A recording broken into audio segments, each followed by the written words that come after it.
Next Monday. What? Right. Good evening, everyone, and welcome to another Rusea's Brosis Empowerment Night. Tonight we have a special, very, very special occasion, different from all the other nights that we have had. Tonight we are having a panel of players and key people who have actually had serious interactions with Mr. Emerson Henry. We are continuing a celebration of a life that has been dedicated to Rusea's, and we're excited to see so many individuals who have volunteered their time to spend this time with us and to give us an opportunity to catch a glimpse into some things that we might not have been aware of, but that they will bring to our attention during the course of this discussion this evening. So again, on behalf of Rusea's Brosis, I say welcome to each and every one, and let's have a great evening of celebration, and let's have fun as we honor one of our greatest graduates of Rusea's High School. So at this time, I would like to invite each member of the panel to introduce yourself and to tell us something about who you are, what you do, and just a glimpse as to what experience you have had with Mr. Henry, and leave the details for further. So if you could just start, who would like to start for me? Maybe Mr. Campbell, you would want to start with us? The Town Man first. Town Man, all right, see then. My name is Libra Taliman. Former Yes, National Mr. Honor Taliman. 17 coach. Former National Honor 23 assistant coach, Mr. Emerson Henry. Coach of many high school, St. Andrew Technical, Excelsior, Calabar, Wolmer's. Former coach of the University of West Indies. Hazard United, now Portmore United. La Vega City Marvally, Jamaica Defense Force. Wow, wow. What a resume. Oh my Wow, God. wow. All right. Mr. Alleman, we're privileged to have you on this panel tonight. Privileged. Thank you very much. Just a minute, Mr. Dunkley. Mr.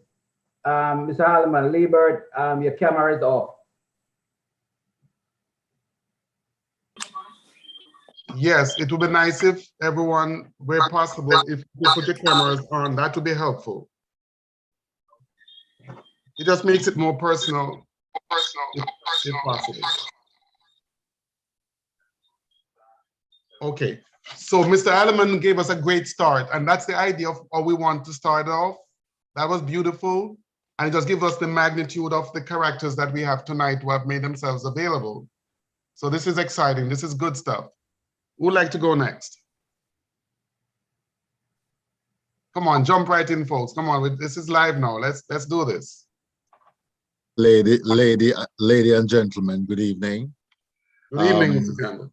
Yeah, just you know, happy, delighted, humbled, honored to be invited to this forum.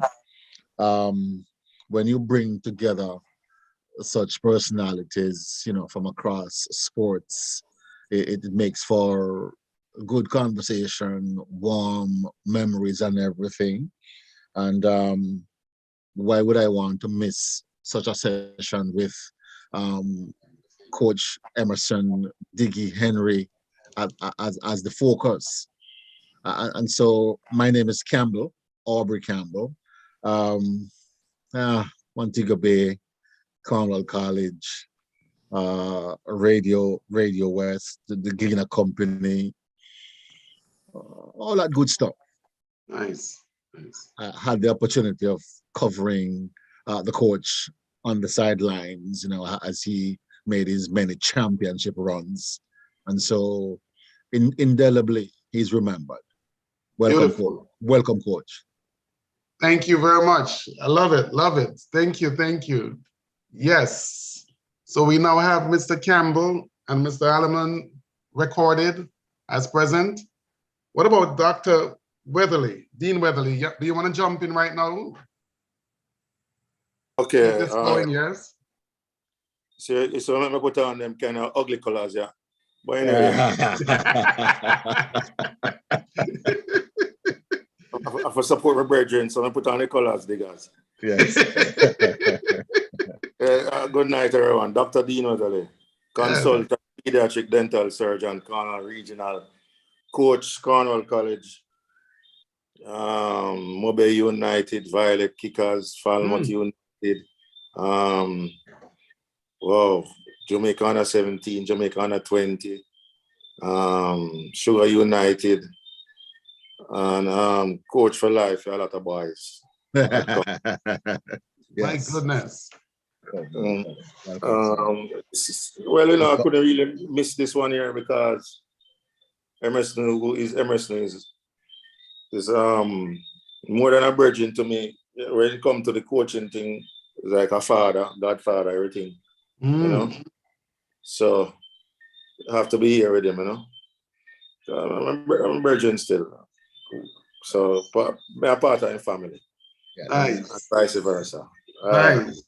And the fact that they put on the colors shows that you're real. Love it. Appreciate it. Thank you so much, Dr. Weatherly. Appreciate that. That's, you know, your presence tonight means something. And again, the introduction tells us that this is real. And Mr. Henry, I hope you start feeling the vibe already, because this tells me how much respect you have in the field, in the sport. And we have just started. Okay. Who want to jump next? Mr. Reynolds. Mr. Reynolds, are you there?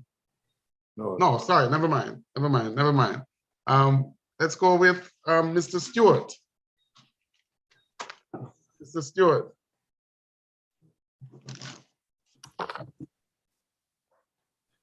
Yes, boss. Yes, sir, D. Yes. Oh boy, I don't know where to start. The beginning. Tell us about you. And then we'll take it from there. We're gonna get into details later. Tell us about you. Well, basically, played the Cup for 5 years, 81 to 85. Under 14, under 16, previous years, 79 to 81. The Cup winner, 84, 85. Oliver Shield, Nutriman Shield. Ben Francis. Wadada, Condors, Galaxy, and played for the national team between 1986 to 91. That's basically me. Beautiful. And connection with Mr. Henry. What type of connection you have had with him? You know him? Oh. You put him on the spot. Absolutely. We actually grew up close by. He lives in Hatton Gardens. I live in Millers Drive. He passed my yard every day. He there? You know, so from an early age, you know, it was very influential. Beautiful. Yeah. Keep it right there. We're gonna come back to you right there. Hold it right there. Love it. Yes. Thank you very much. I appreciate it. So now we are going to Miss Shippy, the only queen amongst the warriors. Talk to me. Good evening, everyone. Good evening. Clearly, I'm a misfit. No. You never said that. No, I am saying that. No ties to sports. Sure. Yes. yes. Okay. Retired teacher, Rusea High School. 37 years there. Wow.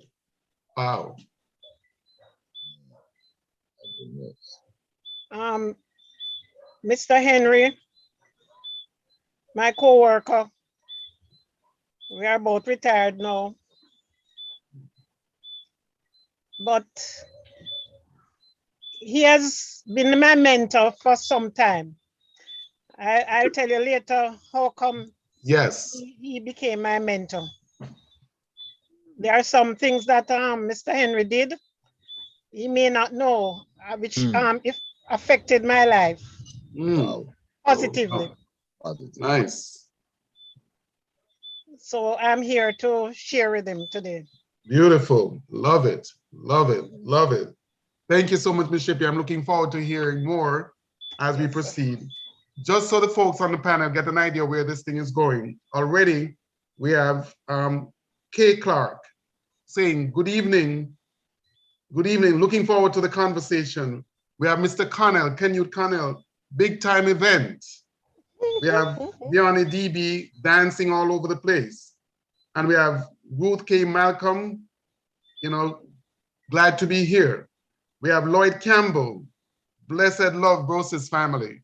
So we have individuals already starting to feel the vibes. We're gonna move it. Who else do we have now? So we have Mr. Brown. Mr. Brown, check in. Yes, Dale thank Brown? you. Yes, Yes, sir. Mr. Brown. Yes, thank you very much, sir, and good evening to everyone. Good evening. Cornwall College alumnus, sports historian, host of a second base sports talk show. Nice. And I must give my respect to the team for conceptualizing this event. It's a great forum, and Yes. it is fitting indeed to honor this great man and to share in appreciating his legacy. Thank you very much, sir. Beautiful. Thank you, sir. We're looking forward to hearing more from you. Question, when did you leave Cornwall College? 1975, played the Costa Cup for Cornwall College, among other things. Nice. Yes, I had the honor of battling with Rusea's prior to Mr. Henry. Got you, got you. Those are the days when you used to drop 6 love, right? I mean, No, we're not they going were- to talk there, but just leave it. Back in, I mean, truth is truth. Anyway, cut it. All right. Thank you, Mr. Brown. Looking forward to hearing some more about all the events and stuff that happened after 75. Great. We have our president of the Rusea's Brosis Foundation. He's here. And it would be nice to hear him say something before we get into the details. Mr. Malcolm. Good evening, everyone. Good evening to all our viewers throughout the world. As you know, we are streaming live. And it's a great honor and privilege to be representing the Rusea's Brothers Sisters Foundation, Inc., a non-for-profit organization based in New York, but we are globally inclined. We came up with the idea of celebrating the life and legacy of my mentor, Mr. Emerson Henry. Everything that I've known, everything that I've dreamed of or excel in my career is about this man right here. And it was only fitting for us to pay homage to such stalwart in the football industry. Nice. Nice. So we want to give him his roses while he's alive. Beautiful. And for far too long, we wait until somebody passed away. We're crying Will Smith tears and stating that, oh, I wish we could do something. No, no. Because this Brosis Foundation is the actual, he's the center of this all. Beautiful. You know, beautiful. It started with all the footballers coming together, but we branched out to bigger and better things. And the other person that was actually riding side to side with Mr. Henry at the time was Mr. Colin Miller. But I'll discuss that further along as we go. You know, but this is about him. Yes. Right? And we want the entire world to know how much we love him, how much we respect him, and what he brought to Rusea's High School and the people of Lucy and Western Jamaica in general. But we can't leave out the Kingston man, as what Liebert Allman said. Hold it right there, Mr. President. You know, I need to make this known. All the way from England, Lloyd Stewart Bagali checking in from England. That's to give you an idea how serious this thing is. All the way from England. And if you know the time schedule, you know that he's up late to be a part of this big event. Andreen Allen, good evening, listening to the expected great evening. Okay, we have here Ruth Campbell, Malcolm. Good evening, everyone. Looking forward to a very interesting evening with the legends. Edward Campbell, big up my father, Henry. Love is the word, spread it. I'm telling you, Andreen Allen, enough clap, agreed. Shauna Dunkley, good night, everyone. Welcome to our Brosis family, YouTube. It says platform, thanks for joining us. Bless up Sir Henry, Sir Dunkley, and the rest of the panel. Much respect. Kenrick Chambers, for real. I'm Shore Sports, blessed love and shalom. I am Shore Sports, saying blessed love. Praise is coming in and recognition coming in, all right? So somebody just joined us. Somebody just joined us with, I think it's at 8:20. I don't know who that was. That's Steve. Maybe that's Mr. B. No, I think the person checked out. It's me, Mr. Dunkley. I'm it's you? Outside. Oh, got you. Yeah, cool. No problem. Good. So I think everyone who is present is covered. Mr. Henry, I think we just want to hear your voice. You don't have to say anything. Just let the people hear your voice. Let them know that you're there. Back down on verbal. Eat that? Mr. Henry, listen, man. You look like you're in a sixth farm. You hear me, man? You look like you're in a sixth farm right now. Love it. Yeah. And let me say this. My name is Desmond Dunkley, for those who do not know. Mr. Henry was my senior in school by a couple of years. I looked up to this man in high school, and I had the privilege to work alongside him as a teacher. Enough respect, Mr. Henry. I want to let you know that. And I'm going to save more of my comments for when I have you one-on-one. But there's a lot you don't know. The half has not been told. But I want to put on record tonight that I admire you and a lot of your peers at the time when you were at Rusea in sixth form. You were inspiring for me. Thank you. And what you have accomplished both in academia and in sports, second to none. Enough respect, Aaron.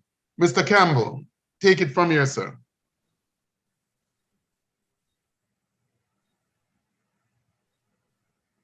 Unmute.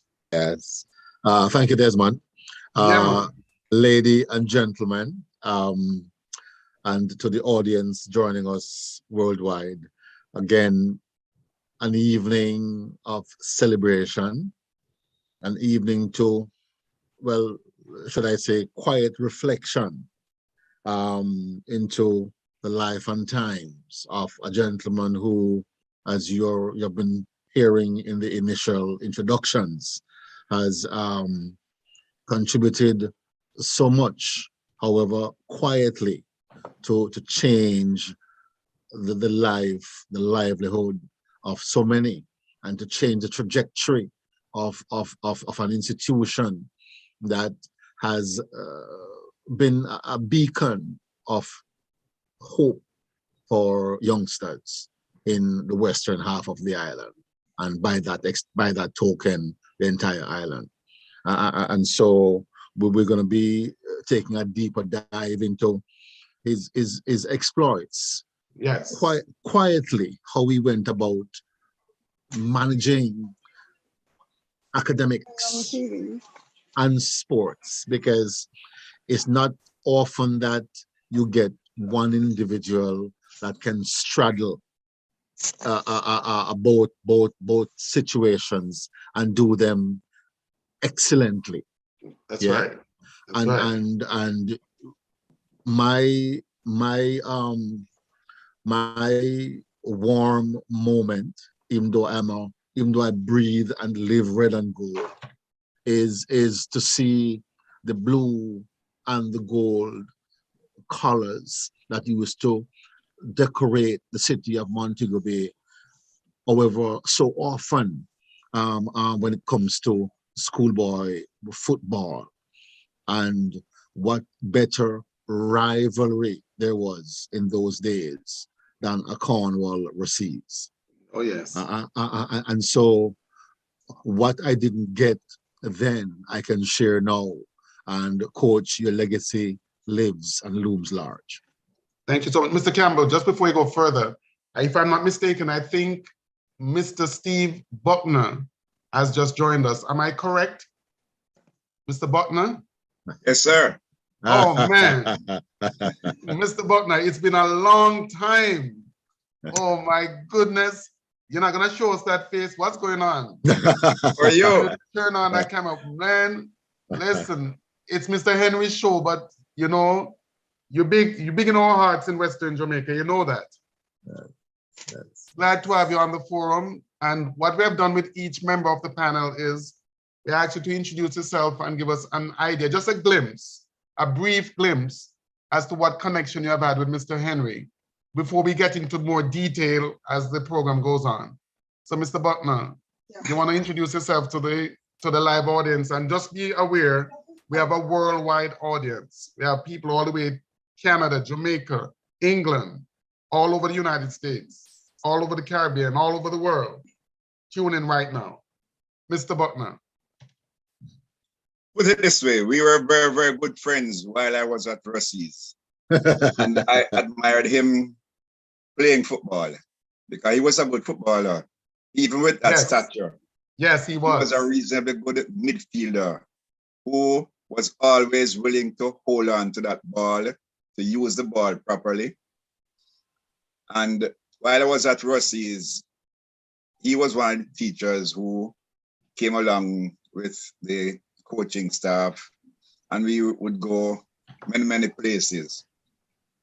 So in actual fact, he learned while we were doing our thing. I can't remember him going to seminars in those days, because in those days, there were no seminars to attend. Right. You know, so he was learning while watching. And once I left Rusea's, and there was another coach immediately after myself, Mr. Henry took over, and he made life difficult for the Red and Gold. Extremely difficult for the Red and Gold in Montreal. Well said, well said. But this is something that was good for the region. It was good for the region for one simple reason. Once you come out of Zone A, you're almost guaranteed getting to as far as semifinals. Yeah, nice. Football was that tough in Zone A. And Diggy Henry made certain that everybody knew that he was around, and his teams were quite good teams. Quite good teams. And they were literally a shadow of himself. That is what he did on the football field, or what he wanted to have done on the football field. His players did for him while he was a coach. Wow. And I enjoyed every tough moment. And I'll tell you something, it was difficult beating him. It was difficult beating his teams, but that is what we wanted in the Western era. We wanted tough football, and following this Rusea's, Cornwall, Herbert Morrison, those three teams would return to Jared Park at some time. One of those three teams would always return to Jared Park to play the Costa Cup final. Wow. And that is what he meant. That is what he meant to the region, to the zone. And there are others at Rusea's at the time who they were happy for Cornwall. They were happy for Cornwall to be in that zone, because Rusea's Cornwall, inside of Lucy, was the money maker. Yes, yes. Always a money maker. Yes. And if I might just hint something, I came to Rusea's. When I went to Rusea's first, some of those shopkeepers cussed me out because we started winning, and Rusea's started beating Cornwall immediately. And they were saying that now that Mr. Buckner is here, we not making any money because Cornwall lose and them gone home early. You know, but it was good while it lasted. But the rivalry is something that I really enjoyed. Really enjoyed the rivalry, and it was something to behold. There were always good games. There were spectacles. Beautiful, Mr. Buckner.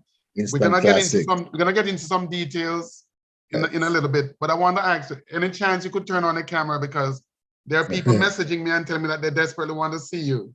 It's been a while. And I'm just putting it out there. I want to see you too. Okay. And I have a lot of respect for you, a lot. Very good. A lot of respect for you, man. You have been a champion on all levels. Welcome, Coach Butler. Okay. Okay, Mr. Okay, I see you getting some help there. We're getting close. We're getting close. I can see the forehead. Yeah. Oh yeah. See it now? Royalty. Enough respect, Mr. Buckman. Enough respect. Enough respect. You're still tall. You're still 6 foot.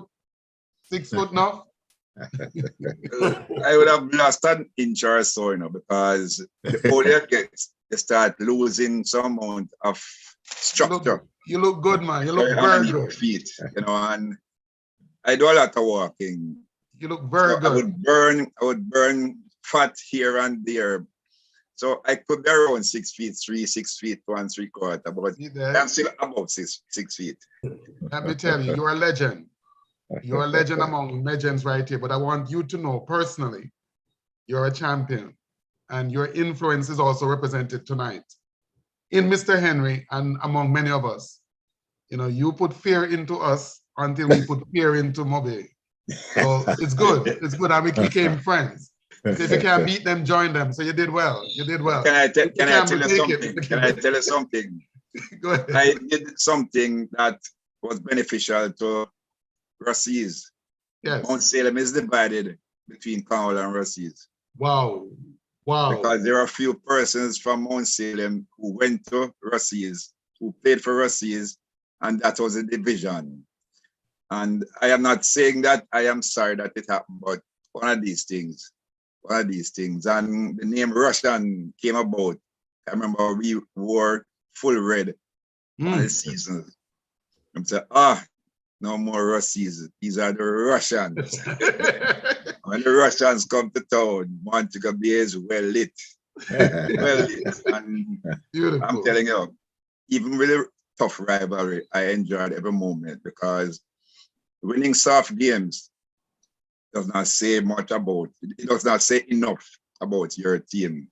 Right. Winning the tougher games, that is where the champions are made. Beautiful. And Diggy Henry made certain that there was no easy game, none whatsoever. Once he took over as coach, I enjoyed every moment because can I tell you a secret?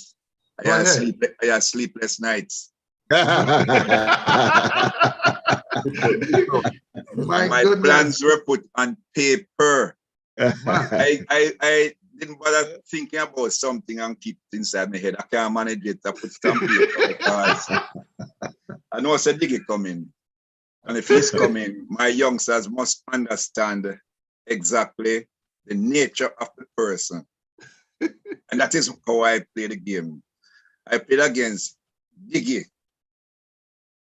Instead of 11 players on the field, it was against Diggy. So it was his personality that I knew enough of. While seeing him play, and I realized what he was made of, and his players adapted well to his personality. If you look at Cornwall, we were running hard. Ruseas was pushing the ball around the field. We were not doing half as much as that. So it was his personality, because I can remember him playing down by Watson Taylor Park. I said, hold on, but this big man, a good man. He's a good player. He was moving the ball around the field, going forward, maybe not coming back as fast as you would expect it because he was a heavyweight. But in stature. I always enjoy the rivalry, and up to today, we are brothers. Beautiful, beautiful. Football, before the game, we talk. After the game, we talk. In the street, we talk. And there was no animosity whatsoever. None.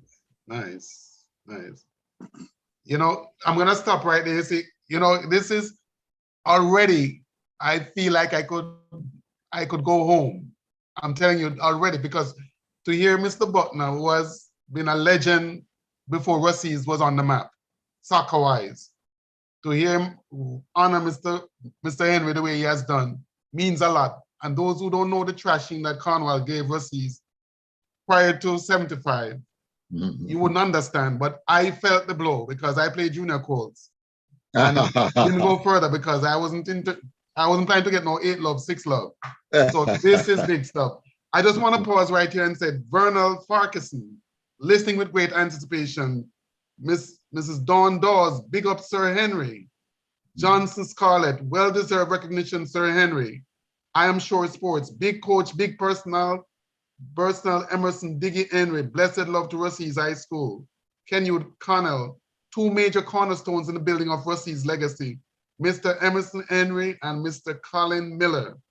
Juna Marks, great effort to spread the roses on the path of a Hanover legend who had a global effect, whose chemical formula needs to be archived for posterity and topped with a national honor.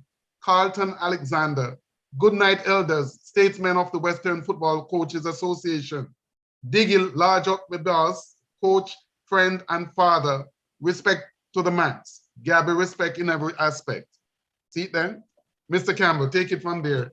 Mr. Brown, you and Mr. Campbell, run it.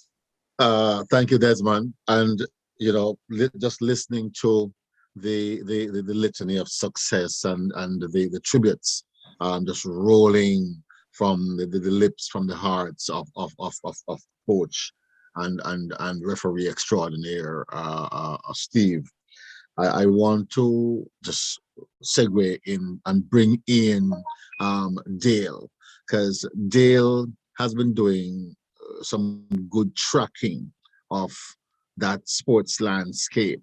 That is Western Jamaica, that is Montego Bay, that is Cornwall, that is Rusea's, and how it has, you know, sort of harnessed itself, galvanized itself into what became a talk of the town when Jamaica progressed through to the World Cup of Soccer, and having so many of the Western players wearing the national colors.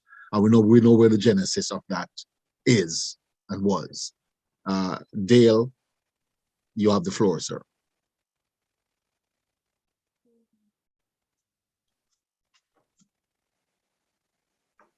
Mr. Brown, could you unmute, please? Yes, good, sir. Thank you very much. Thanks, Aubrey, for the introduction. And I didn't get to welcome the great Honorable Stephen A. Buckner. So greetings, Mr. Buckner. Yellow. Yes, sir. Now, gentlemen, there are many ways of measuring success. And particularly Mr. Emerson Henry is, of course, one of the most successful coaches in the annals of Jamaican schoolboy football. Yes, yes. And I know there have been a little slight reference, but it is not lost on me that this is a man applied chemistry, and this brought his analytical thinking, his mind, into his philosophy of football to the forefront. And it is also not lost on me that his great friend and his great rival also has a very analytical mind, not in the discipline of chemistry, but in the discipline of mathematics. So they are both scientists, you know, and not to leave out anyone. We have the grandson of these men, Dr. Dean Weatherly. He never went to the mathematics and he didn't go to the chemistry, but he went to the dentistry. And it is again to show you how these men are able to merge and meld academia with sports. And isn't that what we all want from our young men in Jamaica? From this time going forward and from that time to this time. Now, Indeed. it is not by any coincidence that the success that Mr. Buckner returned to Cornwall College after 20 years, and which he started at Rusea's, which Mr. Henry took to higher heights, coincided with the emergence of Western Jamaica's rise to the forefront of Jamaica football, culminating in us going to France in 1998. But it started from that time. And you can trace each player all the way up to that particular time. So this forum here is an opportunity which must not be lost on us. Let us praise famous men. Yes. Let us not be afraid to praise them. Yes. Because if we don't tell our story, which is their story, somebody is going to make it his story, and you won't like it when he writes it. Beautiful, beautiful. Love it, Mr. Brown, love it. Thank you, Yes, thank you, sir. And again, Mr. Buckner, you know, I'm a proud member of, I'm going to stretch my neck out and put it on the block and say his second favorite set of players that he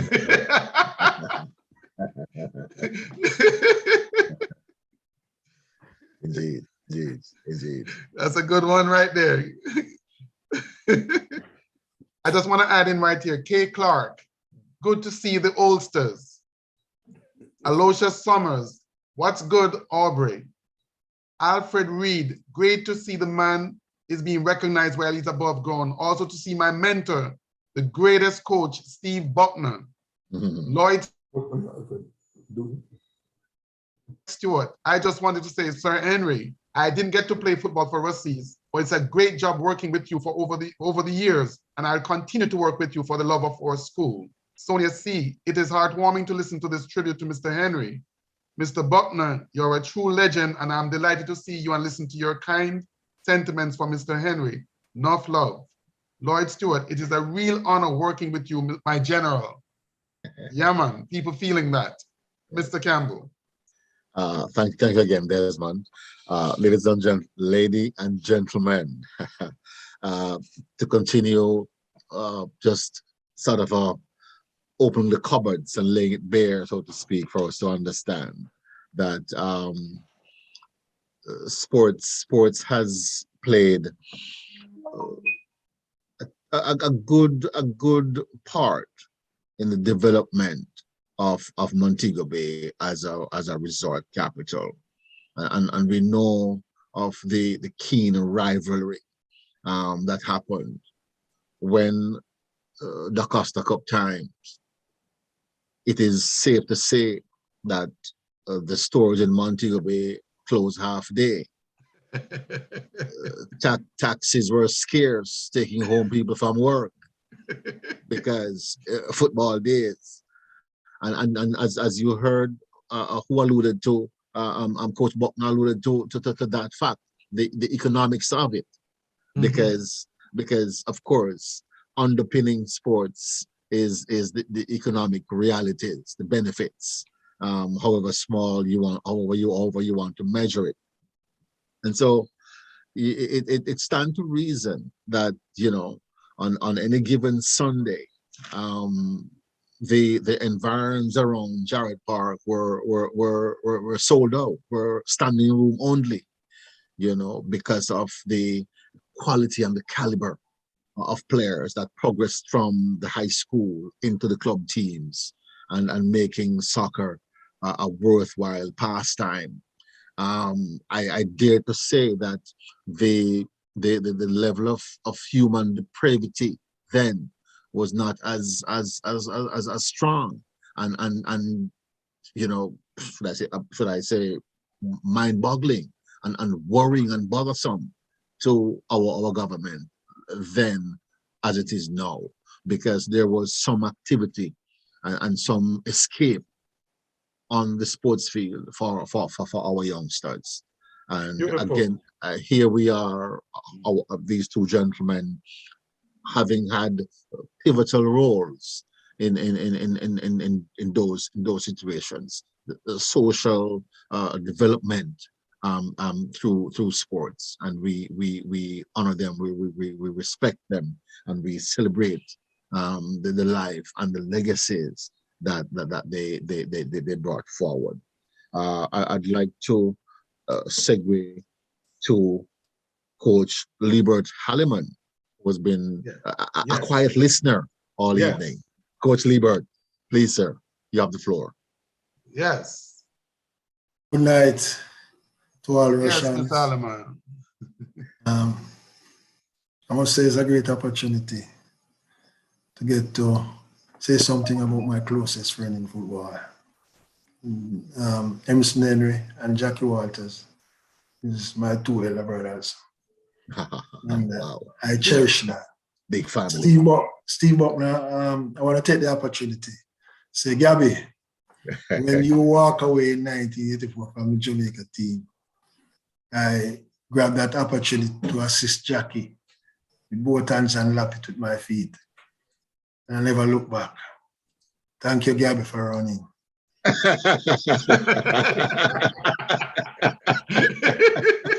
When I run out, you're running. Well, I must say, yes. Diggy was ahead of his time as a coach. Yes. When I really analyzed his teams, 1985 was the first time I got to have a good look playing KC, and I said, this man is ahead of him. A lot of coaches don't know. I think Diggy is the first coach in Jamaica to play in high press football. I think that was the strength of Rusea's, and which made them so successful. Most Jamaican takes a lot of time to do what they were doing with the ball. And I think Diggy identified that and implement that in all his teams. And that brought him a lot of success. So when he played me in 1987, I was already prepared how to play him. It was a difficult game. We got home by the skin of our teeth, but I think it was the best game as a coach that I can recall that my team has played. Wow. Here. You might not know, my daughter, Diggy is his godfather. Nice. Son, cheers. Marian is the godmother. Wow. When I go to country, I stay at Diggy's home. When Diggy comes to town, he's at my home. So we are one big family. Nice. And I respect him a lot. I personally don't think that Jamaica has given him his due respect. Goodness. And for what he has put in football. Wow. When I talk, I will know punches. I just say it as I see it.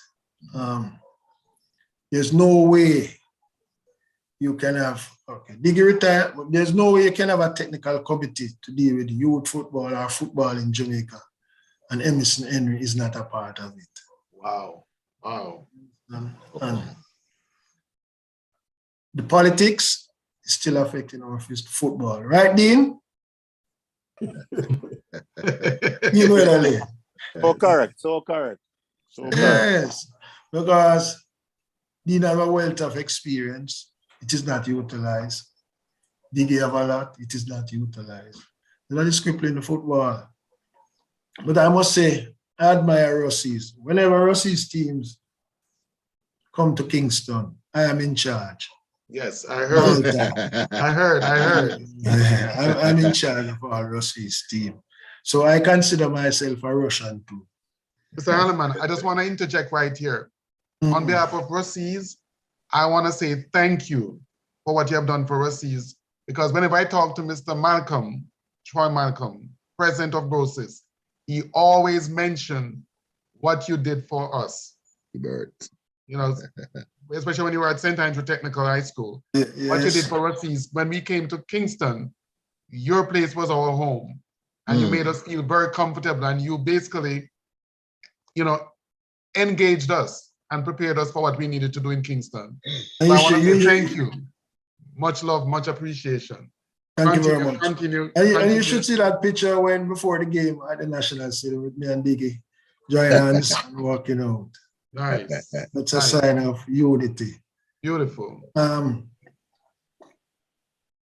Rusea's, leave you me. At one stage, I was wondering what Diggy was doing down here to have so much success. Because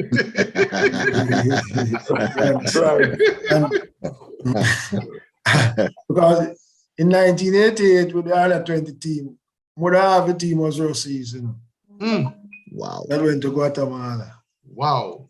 That's a testimony of the work that this man was doing. Wow. If you look how many finals and how many trophies that he has brought to Brosis, there's no way we should not say Emerson Henry OD. Beautiful. Thank you. I second that. Thank you very much, Mr. Alleman. Mr. Campbell, but just before you call somebody else, you know, I know Dr. Weatherly has something that he wants to say, but Carleen Stewart is giving enough clap, you know, celebration. Glaswin Brivet, blessings Russian family. Lee Croft Letman, blessings to all the great coaches on the platform. Thanks for guiding me throughout my playing days. See there? So Mr. Campbell, you want to call another of the great legends to speak up right now? Thank you, Desmond. As we continue to pay tribute to the rich legacy that Coach Emerson Diggy Henry wrote while at Rusea, both as a student and as a teacher and as a sports administrator coach. I was reminded to pause for the cause, because there's a big event being planned by the Rusea Brosis organization for, I think, May 28th. And I know President Troy Malcolm wants to get that message out sooner than later. Okay. President Malcolm, your answer. You have the floor. Thank you, Aubrey, and once again, thanks to all of you viewers around the world. Let's pause for a little bit. Please like, subscribe, and share. Please like, subscribe, and share. Only takes 5 seconds. Just look below, look, you see the like button, look, you see the subscribe button, look, you see the share button. Please like, subscribe, and share. Okay, all right. All of this that we're doing right now, as we speak, this is Brosis Foundation, the Rusea Brothers Sisters Foundation. We're thinking about doing something extraordinary. And as I said before, the pillar of this foundation is 1, Mr. Emerson Diggy Henry, and 2, Mr. Colin Miller. So as you know, there's a Colin Miller Sports Complex located down there by the main campus of Rusea High School. And what we're saying as the Brosis Foundation is that, listen, we have a complex there that is bare, nothing, not even a bathroom facility over there. We want to change that. We want to change that for all the people of Lucy, Hanover, Western Jamaica, but most importantly, the students of Rusea High School. And this is what we're trying to do as we're moving forward to the next phase, the next 5 to 10 years. We want to build a change room facility where Mr. Emerson Diggy Henry can be proud of, where the students of Rusea High School and the faculty staff of Rusea High School can be proud of. In the whole entire scheme and plan, we have also a change room facility in the plan. In the scheme of all of this is also a 30 million female dormitory. In the scheme of all of that, we have stands, concession stands, memorabilia store. This is the vision that we're trying to put into action at Rusea's High School. And this, we could not do this without the foundation that Mr. Emerson Henry has set for us. Now, I just want to also share something before I go to the commercial break. Mr. Glaswin Corey Brevet. I know all of you here heard about the Twin Tower. Anthony Terminator Dennis Glaswin Corey Brevet. Glaswin Corey Brevet is the architect for this old plan over the Colin Miller Sports Complex. A person that Mr. Emerson Henry raised, just like Linton Stewart, just like Kenneth Gaynor, just like Chadwick Wright, just like Leroy Foster, and I can go on and on and on. All right, so we're trying to bring this together, viewers from around the world. Support Brosis, because we want to do big and better things. Now we have a fundraising event on Memorial Day weekend, May 28th, Blue and White Grill and Chill. Come and support. Come and buy a building block drive. We're trying to have this groundbreaking by the end of this summer. That's how serious we are. Because we have to honor this man, we have to honor Mr. Henry, we have to honor Mr. Colin Miller. Because this is why we're here today. All right, May 28th, Memorial Day weekend, Grill and Chill. Please support. All Alumni Association, please come on board. We have a lot of support from the William Bay people. We have a lot of support from Cornwall. We have a lot of support from Herbert Morrison. We have a lot of support from the Mannings people. So please come on board, join us. Let's work hand in hand, and we can make this happen. Mr. Emerson D. Henry, love you today, brother. And thank you very much, Troy. And just so we get it out there again, those who by way of distance can't be at the event on May 28th can network into the Brosis Foundation through an email, through a WhatsApp, through an online presence. Yes, well, actually the address for the event is 3458 Boiler Avenue, Bronx, New York. So we'll kick it off at 12 midday until. All right, and my personal email address is Troy, Troy, .Ruseas, Ruseas, brosis.org. Or you can reach me at 646-872-7879. Get your tickets. We have tickets at the Dumpling Shop and also the Dumpling Cove in the Bronx, New York. And folks, it's what it is. It takes cash to care. So understand that when you give, you're giving to a most worthy cause, because the legacy lives through Dick Emerson, Diggy Henry, and the contributions he has made to life and sports at Rusea's and the wider community.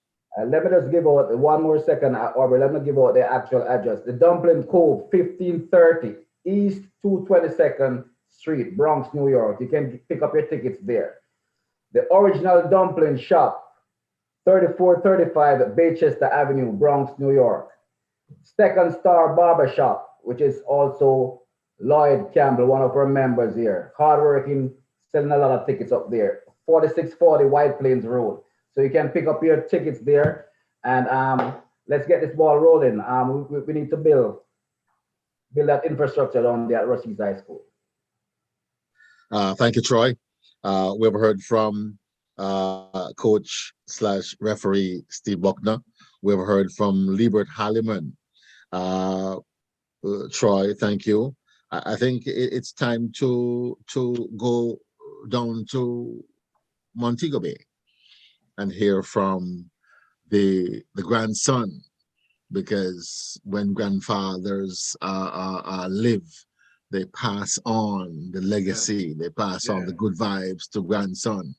And what better way, what better imitation to know that grandsons are like grandfathers, successful, Yes. in their humble ways.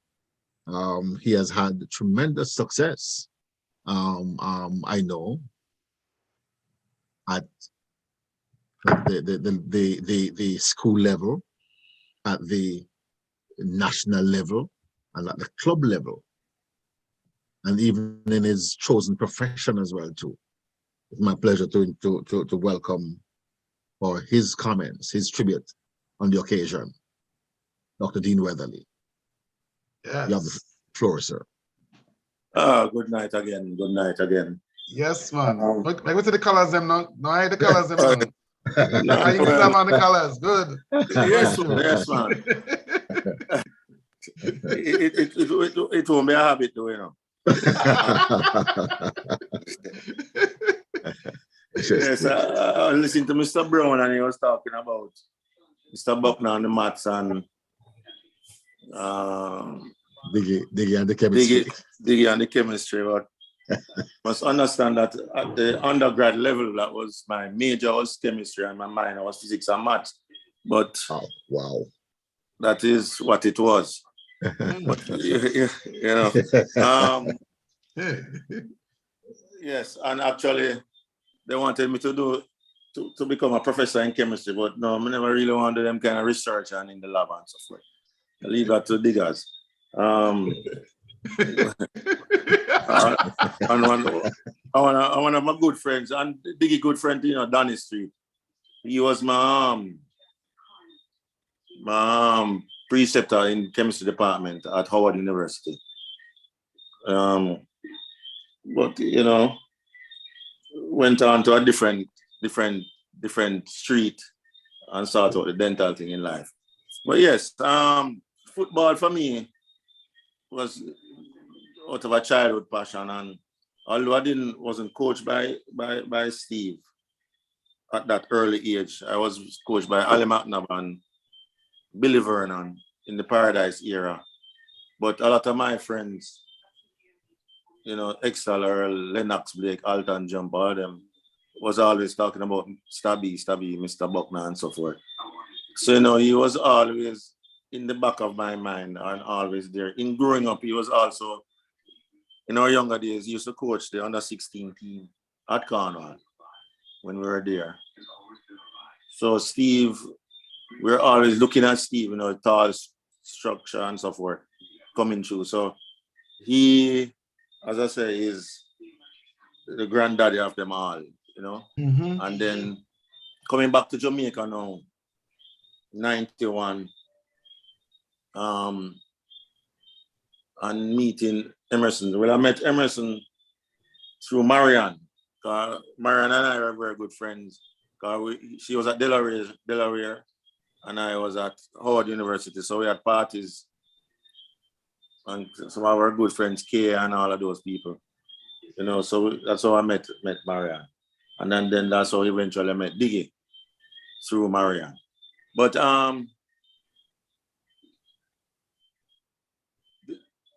trying to get to where Diggy was, and you study him from being here, zone A, biggest rivalry. Well, there are three of us in the zone at that time, Cornwall, Herbert Morrison, and Rusea's. You know, it was really some good football in those days. Some real tough games. Always have to be there with the A game. And then Diggy with his second, Anthony Follis Williams, may his soul rest in peace. You know, Follis and I became very good friends through coaching seminars and so. So, you know, coaching against Diggy and Follis on a game day, why? Can't rest at all. Can't rest at all. You have to be, as Gabby said, you have to be on your A game or A++. Because, you know, when you go on that field, you know, you really, it was a good cadre of people coming out there, his team. And if you falter, you know, well, your throat cut. So It was one of those things. So, you know, he brought out the best in me. Let me go back to back into the archives, doing some serious football work, scouting, planning, and it also helped me in my professional life like that. You know, office and all that, and even him being my patient, you know, we always sit down and have some good talks, and he would spur you on, you know, even though like we're doing my masters, inspiring me to say, yeah, man, Dean, go for it, man. You know, it is a good thing you're doing, eh? So he's always there giving you the guidance, necessary guidance. And we talk far and wide about a whole lot of things. Not only football, but also life in general. How you deal with the youths, the state of football now, especially in Western Jamaica, and how it can be corrected. And these are the things. And he's always thinking very deep. And not thinking about himself, but the youths, more so in Western Jamaica, and then overall how the whole youth program goes in the country. So we can talk for hours and end. So when we come into the office, you know, with making a professional visit, that is sometimes becomes secondary. And it's just, and you have to think as other people outside are waiting at the guys. So, but so we had always set his appointments for later on down in the afternoon. So when the talking starts, we don't have to worry about nobody else because it's good talking. Good talking, you know. Yeah, man. So yes, he is always, as I say, always motivating, always pushing you on. And Liebert is correct in saying that the JFF and others blunder in not having diggers as a part of the youth panel for youth technical committee for football in Jamaica. And even he himself, Liebert, Steve Buckner, a number of us, it's like we have been sidelined because I think we shoot too straight. When we talk it as is. We don't sweep nothing on no carpet, and we don't sugarcoat nothing. And that part of life come from Steve Buckner for me in seeing him because he's like that type of person. It don't make sense. We hide it because we're not going anywhere. We're not going to reach anywhere at this. Right now, is a travesty to see what is happening for our youth football. And I know Diggy has talked far and wide every day, you know, with Liebert, he and I, and the authorities don't seem to respect what is being said or even respect the legacy of what Diggy has done in, that I can't say Western Jamaica, but Jamaica on a whole. Because his teams were always one that you have to admire. The confidence level of the team, and that comes from how he motivates them and what he brings out these things in the teams, his teams that he has. So you always have to, you must respect his team. There's no half-stepping. And even though when he's not actively coaching, but he's a consultant there, when you're playing against him, he's always in the back of your mind. The coach there now, Dwayne Ambosley, one of his former players. When you talk to Stebe, we call him Stebe, it's like a regurgitation of Diggers. We call him Diggers himself. And the amount of knowledge that Stebe has, you can see Diggy coming out in him, you know. But it is good. And I'm glad that he has not put up the boots fully in terms of not being there helping the youth. And so I know it is more frustrating now than before because he may not be on the ground as much. But and some days in come boy, Dean, can't bother whether it's in call me a smile Billa. He says, Billa, I can't do this right now, you know, boy. It's not so nice like before. And me always say, no, D, you can't go nowhere because if you know, it don't make no sense. Because nobody now don't know if you hold up the flag. And you can see the passion that he has. Not only for the sport, you know, but just in general, and how the youth in general, you know.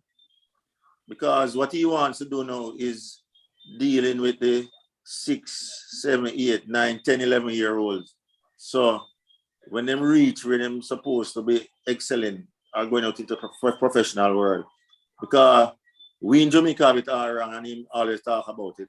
Because professionalism for the youngsters start at that age, and when they start 15, 16, 17 and we wait until 19 and 20 to say if we can get a team in Europe or a team here or there professionally.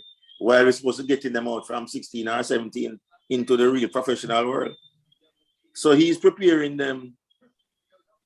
He wants to prepare them, the youths, 8, 9, 10. He said, Dean, that is my focus right now. Started the academy down here in Hanover, this, that. So the football can rise again in the West. And it is so true. And that is one of the mantras of Steve Buckner also. The youngsters coming up. So, me not so good at the youngsters, to be honest with you. I've tried it once or twice, but not so young. I don't have that time. Although I'm a pediatric dentist, I understand the whole psychology of the youth. But when it comes to football, I'm not that patient. But it is good. It is good to see it that, you know, that is where Diggy is focusing on and with Steve. You know what I mean? But it is good and it only can get better. And people need to understand that. Corporate Jamaica on a whole. Because they look at football as a hooligan sport. 1. 2, corporate Jamaica think Kingston is Jamaica or only Jamaica. And it can't work like that. Our success, which shows as well from both under 17, under 20, and the national team. These teams are successful when there is probably I might have said majority, I can go as far as people from the country being in the team. Yes. Not only Kingstonians. So, Diggers, big up yourself and thanks, brethren, for the guidance and the motivation. Beautiful, beautiful. Mr. Camp, I just want to add something to it, Dean. Just yes, Mr. Alleman, go ahead. Go right ahead, sir. He said that the JFF don't want certain people. They don't want bright people. They want well educated and you're independent. Wow. You're not going to be a part of that team. And just to add back to Diggy, I don't know. I've known Diggy for about 40 odd years. I've never seen Diggy upset yet, you know. Cool and calm. And that's the way his team play. Never loses composure. That's one of Diggy hallmarks. You know, beautiful. We wish him all the best, and I want to say to try, big up, because a lot of times if Diggy was gone like Follies, he wouldn't be hearing all of this. So I'm so glad that you take time out, you know, proper planning, yes, and a job well done. The legacy lives. He wants to hear it and hear it from the people. Yes. Don't want to be asleep and listen to that. And big man, remember sadness, see me? You know what I think. I'm still here.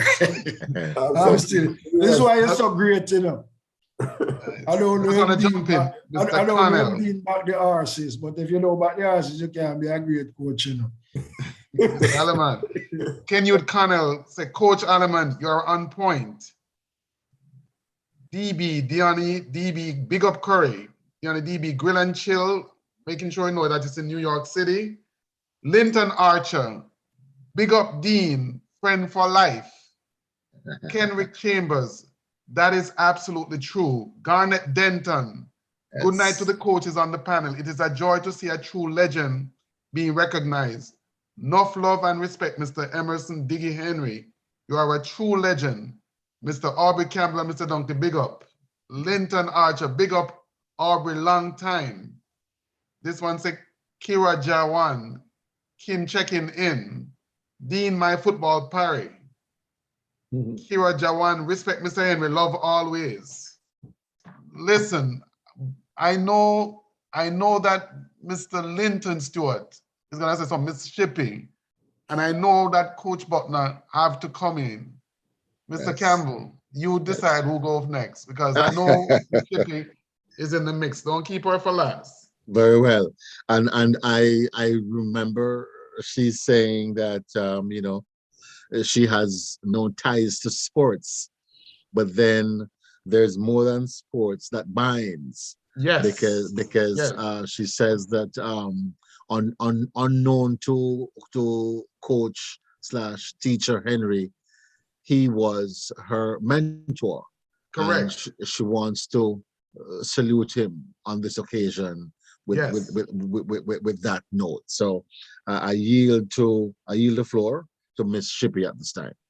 Yes, yes. Thank you. Thank you very much. You're welcome, ma'am. Mr. Henry. Yes, ma'am. I can recall when you came on staff at Rusea's, and we were on the other campus. The merger had not yet come into effect. Mm. And while we were on that campus, remember the staff room and the rapport that we had in the staff room, during that time, remember we used to, during the lunch period, we used to play some games.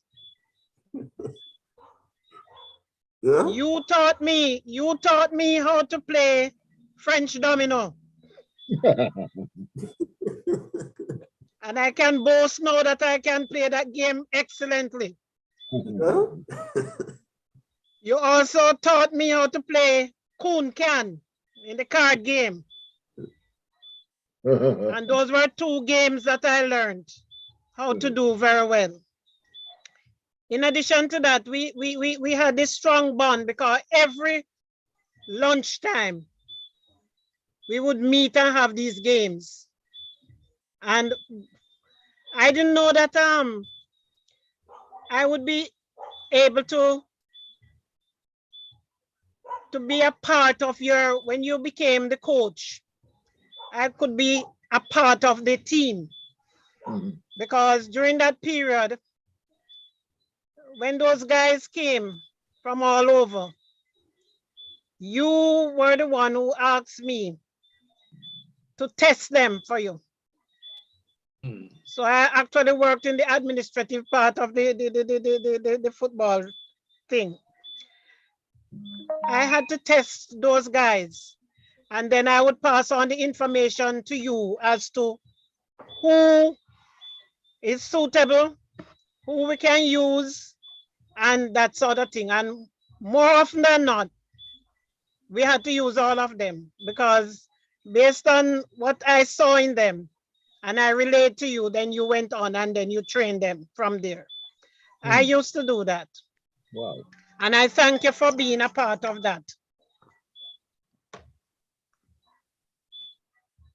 In addition to that, I can recall sometimes when these guys don't have any fears to go back to Montego Bay, you used to supply them with the fears. And there are times when you could not, and then I had to fall in for you, and I had to do that. I thank you for being a part of that. I can recall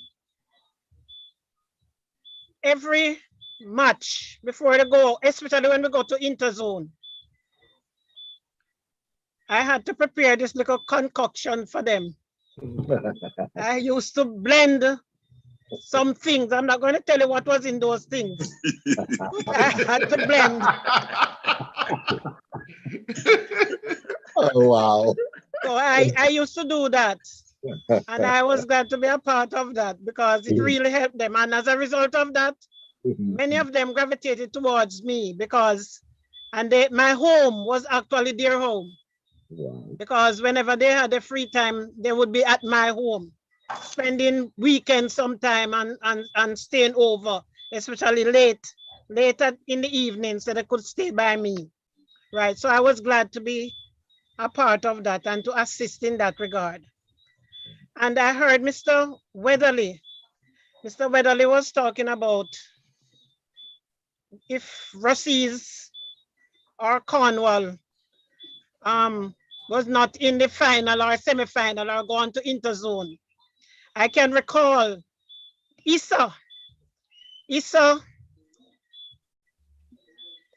felt as if they had lost money whenever Rusea's was not in a final and did not go into interzone. Because I can recall that whenever Rusea's goes out there, especially interzone, it's almost the whole of Lucy. Everybody followed the team. And Issa used to make a lot of money during the interzone because the interzone was their earnings at the gate. So Issa used to make a lot of money, and I'm glad that Rusea's could have assisted in that regard through the instrumentality of Mr. Diggy Henry. I have a lot of things to say, but coming down to Mr. Henry now, on the academic side, I have never heard him raise his voice. I don't know about anybody else. And whatever comes out was always full of wisdom. He was a man of few words, but it impacted you so greatly. Whatever he said, you just had to listen to him. There were times when, I remember when he was asked to coach the team after the other coach, was relegated. When I looked at it, I saw that he had a lot of courage because at that time, he must have been afraid to have taken on that mantle. But he did not let that fear stop him. He just went on because he had this strong purpose in life. And he didn't have to be pushed to do whatever he did. He had that passion in him. And it drove him to where he is now. And I applaud him for that. Thank you so much, Ms. Shippey. Thank you so much for the reflections, because this is what this is about. And you brought another perspective to the game, so to speak, that many of us would not have known. I'm privy because I was on staff also for a short period of time. But yes, you have much more contact with him. I just want to let us know that Mr. Walters has joined us. Okay. Mr. Walters has joined us as we are getting ready to wrap up, but of course, we cannot allow this legend to come on board without giving him a chance to say something. So Mr. Walters, good evening. Thank you so much for taking this time to be with us. Could you introduce yourself to the panel? Good evening, sir. Good evening. We have an international audience all the way to England, Canada, US, Jamaica, all over. So could you just introduce yourself and give us a synopsis as to what type of contact you have had with Mr. Henry and how he has impacted you? Because this is a celebration of a great legend as far as we're concerned. Talk to us about this. Well, I actually met Emerson through Liebert Aleman. And we formed a friendship which is lasting until this day. Beautiful. You know, even outside of football, when I used to work with the income tax department and going to that side of the world, I used to stay at his house. You know, so close to where we were. You know. Wow, nice. But in terms of his quality as a coach is unmatched, without a doubt. You know, it is so sad that this country has not utilized him in the way that I think they could have. Mercy. You know, because I don't think we have seen the best of him. You know, schoolboy football can do so and so much, you know. But the kind of responsibility he should have gotten in terms of assisted development of football overall in this country, it is sad that he did not get that opportunity. Really sad, you know. Mr. Walters, if I didn't know better, I would have thought that you were on this panel from the beginning, because you have just reflected what others have shared. But I can feel the passion coming from you even at another level, and yet you're not privy to what was said previously. This is powerful. This is powerful, and thank you so much for just being straight. Indeed. This is straight talk. Thank you.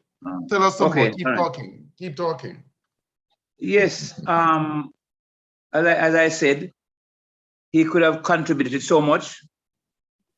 At the same time, you know, he's a very unassuming person, you know, but when you get to sit down and understand him, he has an in-depth knowledge of the game that, you know, I think is Jamaica's loss of Jamaica did not benefit from it in no way. Wow. Did not, really did not. You know, even today, it is sad that people who have served and has the experience to point Jamaica in a certain direction to help us qualify for World Cups without a doubt. It is really sad that we don't utilize the quality coaches that we have in this country, and Emerson is definitely one of them. Thank you. Thank you so much. Really, thank you. Yeah, man. This is Mr. Campbell. Just before you chip in, Mr. Campbell, I just want to point out here that we have Linton Archer. Diggy, you are large. That's Linton Archer. And larger than life. Yes, he said he raised his voice 1983. 1983, I don't know. Linton is saying something about 1983. Something happened in 1983. But anyway, Cairo Jawan. Well said, Miss Shippey. We are a class of 88. We love you all, Cornelia Pierce. And Diani DB is giving a website, givebutter.com for Rusea's Brosis. Linton Archer, true words, Mr. Walters. So you have just reflected the sentiments of a lot of people. Mr. Campbell, back to you. I know Linton Kong Stewart. Yes, sir. One of Mr. Henry's sons is staying in the wing. And Mr. Butler is going to have the grand finale to wrap this thing up. So go ahead, Mr. Campbell. Thank you again very much, Desmond. Gentle folks, it's been very, very rewarding, riveting conversation since we started, as we pay tribute to someone who has managed to change the direction of so many lives. Yes. Using sports as a vehicle to greatness and personal development. I know we'll get a moment to relive some of the classic moments at Watson Taylor Park, at Cornwall College, or at Jarrett Park.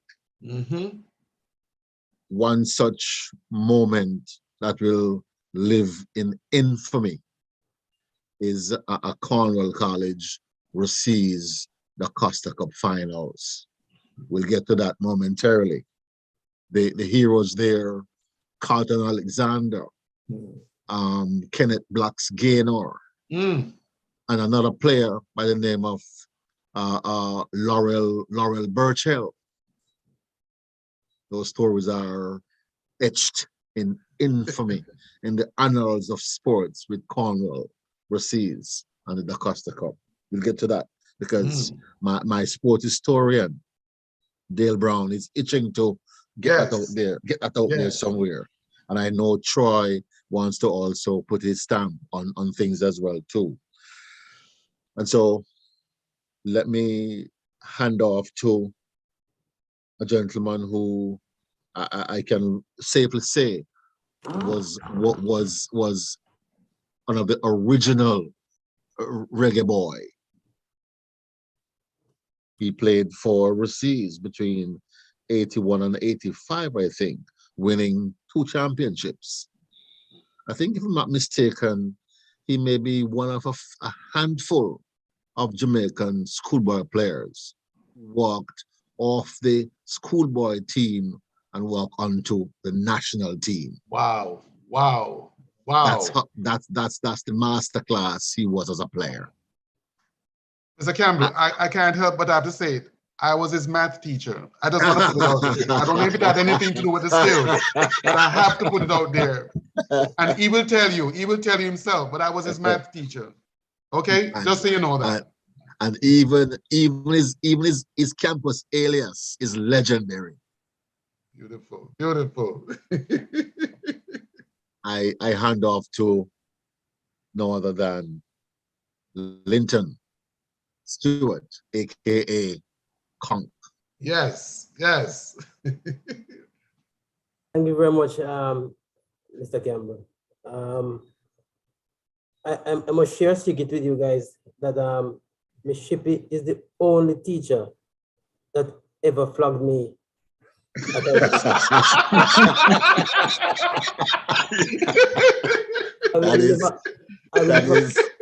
I will never ever forget that morning. Never. You must have been a bad boy. No, Linton was not a bad boy, so I don't know how that happened. I don't know how that happened. Linton, you were a model student. I have no clue of that. But anyway, the Shippy knows best. You know, I must also say that I was present at the beginning as a youngster when Colin Miller gave Mr. Henry that mandate at Long Acres on the Rocks. Long Acres on the Rocks. That he will be coaching the team in 1983. And, you know, he was very surprised, you know, wondering, how the hell I'm going to do that? You know, taking up that task was a very, very huge one. And, you know, Mr. Colin Miller is a visionary because he knew that Emerson could do the job. Wow. And we see what happened until today. Yes. Playing under his leadership for 3 years was very easy. Very easy because as Ms. Shippy said, it was a few words. But what was said was clear, was concise, and it was expected that you would carry that instruction. For the first year, Troy was actually coach on the field. In 45, I was actually coach on the field.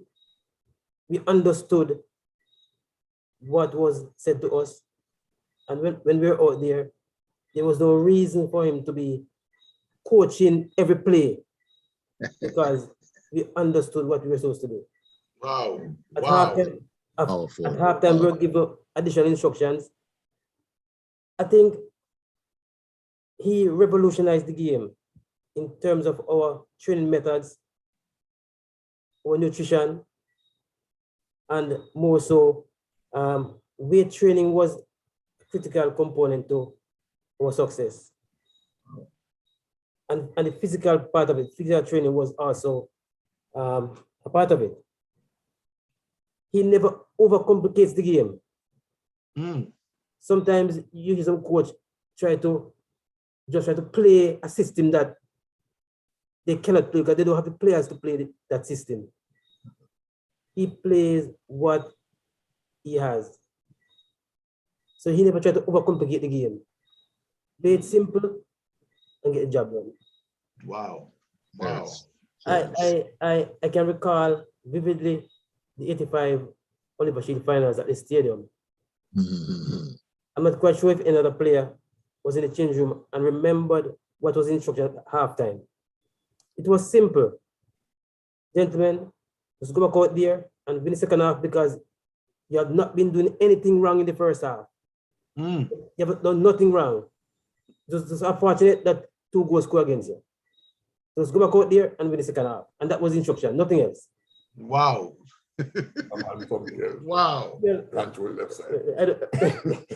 Well, he just said, I need to control the left side. So, well, that I did, and we know what happened thereafter. Wow. You know,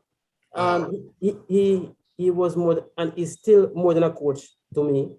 Yes. You know, and I can tell you, we had what I call a team spirit, because just as how Colin Miller believed in his ability, he believed in us as players, and we believe in what he was delivering to us. So at all times, you know, we were able to function effectively, both coaching staff and players. And in that team, we had Mr. Dunkley. We never go to a game without having our session of prayer, whatever you want to call it. We always have that. Mr. Cornell is always there as, you know, that disciplinarian, you know, getting us together, make sure everything was okay. So we had this team of teachers, and I could never ever forget Mr. Hamilton, Trevor. I tell you something. I can recall there's a principal by the name of Bishop, remind me. He was in 1982. What's his name again? I think he was from, what's his name? I don't remember his name. Burton? Lagi? No, the principal, the short gentleman. Oh, Mr. Burton. No, Courtney Brown. Brown from St. Catherine. Courtney Brown. I remember that day when Trevor Hamilton told Mr. Brown that he was not leaving Rusea until Rusea win the Costa Cup. As a teacher, he was not leaving. And that he did.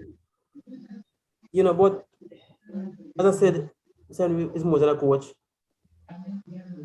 He taught us, not only me alone, but all of us, life coping skills. To this very day, you know, it's still just in me. And I can recall 1984 when we were having this awards function for winning the competition. And we were done by school auditorium, and when we were ready to start, we couldn't find Donald Hewitt. We couldn't find him at all. Wondering where he was. And when he came back, he went to somebody's house to get a pair of shoes to put on. You know, and he was told, just be what you have. Don't force him to go there, you know, just be what you have. So these are things that, you know, we were taught, you know, just be who you are, satisfied with what you have, and don't go, you know, just out of the realm to just have something that you know, you're gonna take time to get something that really doesn't matter to you. Just keep it simple, keep it real. You know, so even this very day, you know, sometimes I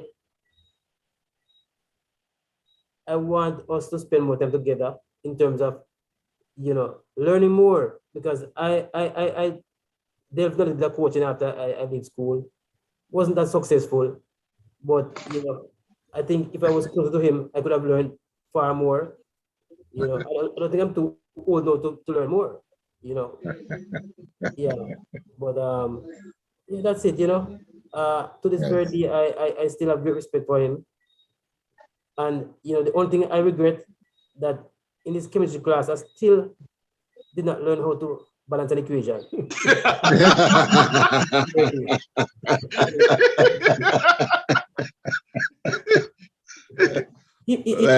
Listen, man. And I still just can't. I don't know what happened.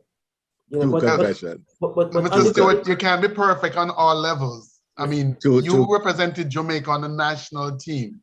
That's good enough for me, okay? True confession. That's true massive. confession. Okay. True confessions. Yes. Legend Stewart, true confession. A real reggae boy. Thank you, sir. Yes. Thank you very much. Thank you very much. Gentlemen, time is of the essence. Time is on us. But of course, we have spent long. We have a healthy, hearty conversation from the heart as we just pay tribute to Emerson, Diggy Henry, outstanding teacher, excellent soccer coach at Rusea's and even at other levels.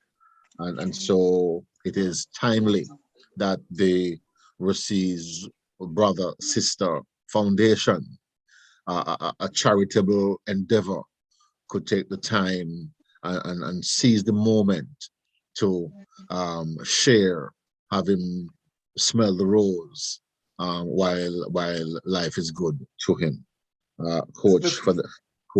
I want to suggest something in terms of how we wrap this up. Yeah. I would love to give, you mentioned Mr. Brown has something that he wanted to mention for us. Yes. He does? Yes. I would like you to give him this time for him to briefly bring that to us. Yes. Then I would like to give Mr. Buckner his chance to make his comments. Yes. And then if we could give each panelist 1 or 2 sentences just to wrap this up, I think it would be a great way to end. Is that good for you? Yeah, but yes, and even before that, we need to bring in the president again, President Troy Malcolm, for a few minutes more. Okay, well, just before we do that, would that be ideal? Yes, that's a good idea. That's a good idea. Just before we do that, Linton Archer said 2 words. And then yes. aren't we going to ask the man of the hour for a brief reply? No, I honestly, well, maybe just a thank you for those of his friends who have showed up. But next week, Tuesday, you can't afford to miss a one-on-one interview with Mr. Henry. Oh, wonderful. One-on-one. But yes, he could just say thank you to his friends and family who have showed up tonight.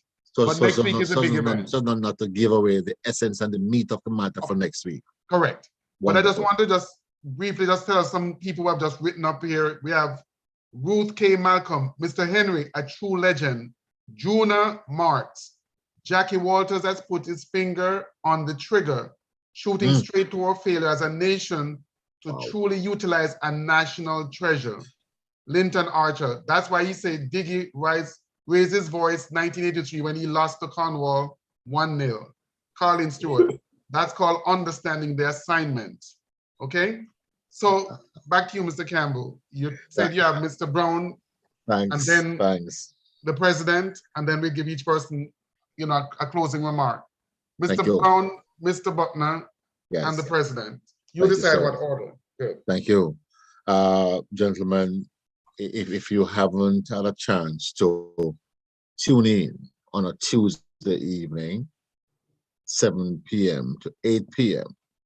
on the We Radio platform, where Dale Brown and myself host a 1-hour sports talk program, taking it way back when, the present, the past, and we talk a good talk on sports. We bring the personalities and we bring the passion to the conversation.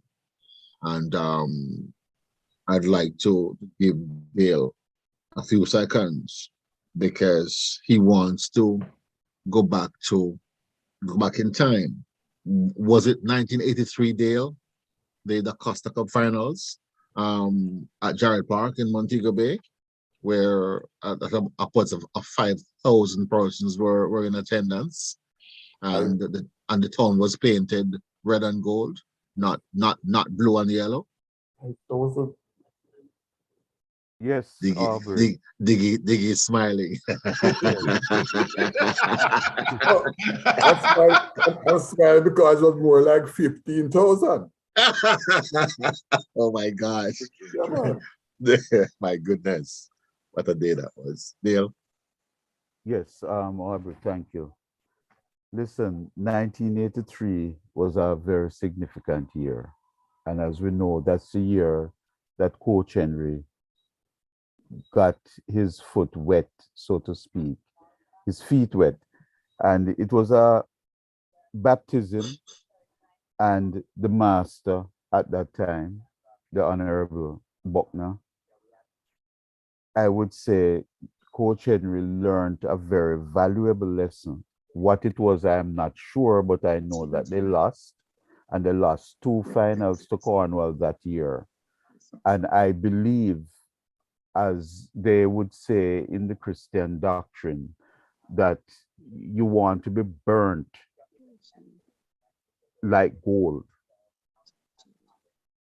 You know, and I think that he was burnt like gold. And this is in the most positive and good way, as an alchemist would have conjured up whatever magic he has to conjure up. So he lost that year, but he learned very quickly, whatever it was, and came back roaring the next year. And was able to defeat Cornwall, even though I did not like it, but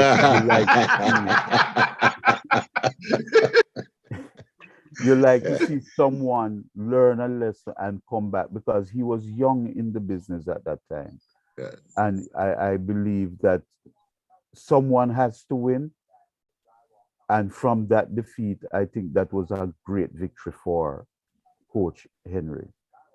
And I don't know when Sir Buckner sums up what he, in his summation, if he may, for a quick second, refer to that game and what transpired and led to Cornwall's victory in that game.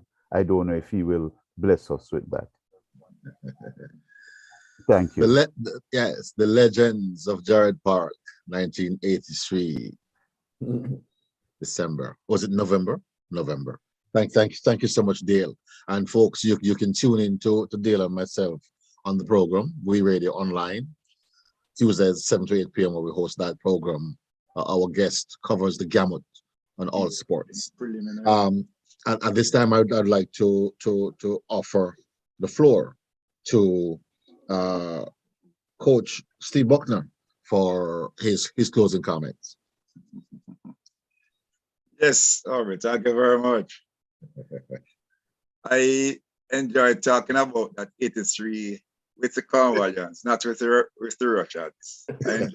I enjoyed talking about it very much, because as a young coach, Biggie made me a better person, you know. It's the first time I'm saying this. Made me a better person. For the simple reason, I usually walk around with an exercise book and pencil or pen, sitting in the Cornwall bus, you see me writing something and my thoughts. Where am I going to score a goal from against Rusea's? What is it that Rusea is doing badly? I couldn't put my finger on that. And my game plan on that day was not to concede. That was the only thing, not to concede and take them into deep waters, because Dump-Up Beach, we were running on Dump-Up Beach. Every grain of sand, we run out that, and we knew that we were fitter than Rusea's. The longer the game lasted, I believe we would have prospered. And that is what we tried. That is what we attempted. And if Conk is listening, Conk was the strength of Rusea's the whole of that season, but he was also the weakness. Every last quarter of any game, he would be found wanting, not racing back when his team lost the ball. And that is where I pointed out to my youngsters. That is where we have to capitulate. We have to we have to take charge there. We have to do well in that era. And that is where Carter Alexander received the ball, because Conk was halfway inside or half of the field, because he was always overlapping, always making crosses, but for whatever reason, Rusea was always doing well. Therefore, he did not have to run back very hard. And because he didn't run back very hard, I thought it now became custom. He's not going to be running back. In the last quarter, we will be patient enough. And that is where we got our opportunity. But there's something else that happened in that game that I have to talk about it. And I don't know what Diggy was saying in the dressing room, but at halftime, Rusea went into the pavilion. And that is where they had their talk. I stayed on the field. I counted 10 players. And I said, hold on, man, something is wrong, man. Who is missing? It's a Coach Lancy. I said, I mean missing. It's a coach, him gone with blacks. I said, halftime this, he said, no, coach, he gone with blacks. Oh, man, it's funny. Then the story came back to us that he was told to leave the room. Black Lancy said, my coach say, anything blacks do me for do. I'm not coming out until he come out. He come out to the room. I will come out to the room. So he had his talk with his team with a spy inside the middle, but he wasn't paying attention to that. And I suppose that is where I thought we won the game. We were playing 10v10. Without blacks, the main goal scorer, I could have sacrificed a player for that. But the lessons learned from Emerson Henry, I had to go home, sometimes sleeping in the night. I'm always a piece of paper and pencil beside me. I'm going to wake up and I say, hold on, man. But yeah, man, Rusea, I'm going to write down something. Go up and sleep. I don't understand this, man. He's a young coach, this, but the team is so formidable. I want to know where I can find even a small area, a small opening. I couldn't find it. So he taught me a lesson. I was a more experienced coach. I coached for 4 years at States, 6 years at Rusea's, and this was my 3rd year at Cornwall. So you're talking about 13 years coaching, and he was just coming. But I learned from him, and this is what I enjoyed. There was always something to learn from somebody else who has, I thought, the better team. Rusea was definitely the better team. Oh, yeah. And I said it before, the team played according to the personality of the coach. Moving the ball around the field, enjoy the ball game. And this is what, I don't coach that way, but I understood what was happening there. And this is why I will always want to play, if it's even scrimmage against Diggy. There's something to learn. And if you want to be a better person, then you can learn from somebody who is doing well. So if you play against a small team, there's not much to learn. While playing against the better team, there's always something to learn, because whatever the team is doing, most times it is the personality of the coach. And I don't know how many persons listening would understand what I'm talking about. The personality of the coach, the team takes its shape off of that person. If you enjoy running, sometimes it is a coach who learned from the English. I learned from the English. So I learned a lot of running football. Run hard, run hard, run hard, run. And to play against a team that was passing the ball isn't something that we saw a lot of in the Western era. So I will end by saying, Diggy, lesson learned. Lesson learned. And it's a real pity that you're not involved in the national football program. And a real pity not involved in national program. For whatever reason, I can't tell you. I don't know. But I don't know if stones can be turned again. But you taught me many lessons. Young coach teaching, older coach, many, many lessons, and I learned well. And I hope that you will live and live and live. And that Jamaica will recognize you the way in which they are supposed to be doing things, getting you involved in football. I mean, you're a talent lost at the moment, and we can't afford that. We can't afford that. We definitely can't afford that. How many national players came from biggest Ruseas? Why? Who were there before going to Ruseas? They were not national players. So why would he be producing national players? Our masters must understand that there has to be a reason. There has to be a reason. There has to be a reason. Yes. And if there's a reason, it means that somebody who can help is sitting down there watching television and not doing for the country what he ought to be doing. Okay? Live up, my brother. Well said, well said, well said. Thank you very much. An extraordinary testimony. Yes, an extraordinary, Mr. Campbell, before you go an extraordinary administrator. Yes, sir. Very well. All the way from England, Lloyd Campbell from Spuddy, bless up Aubrey.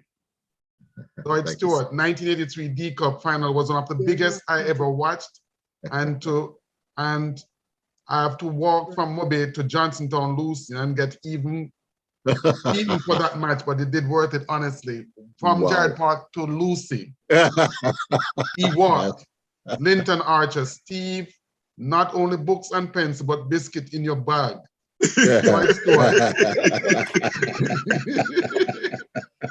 Lloyd Stewart, full joy myself for so much I missed my bus to travel back to Lucy.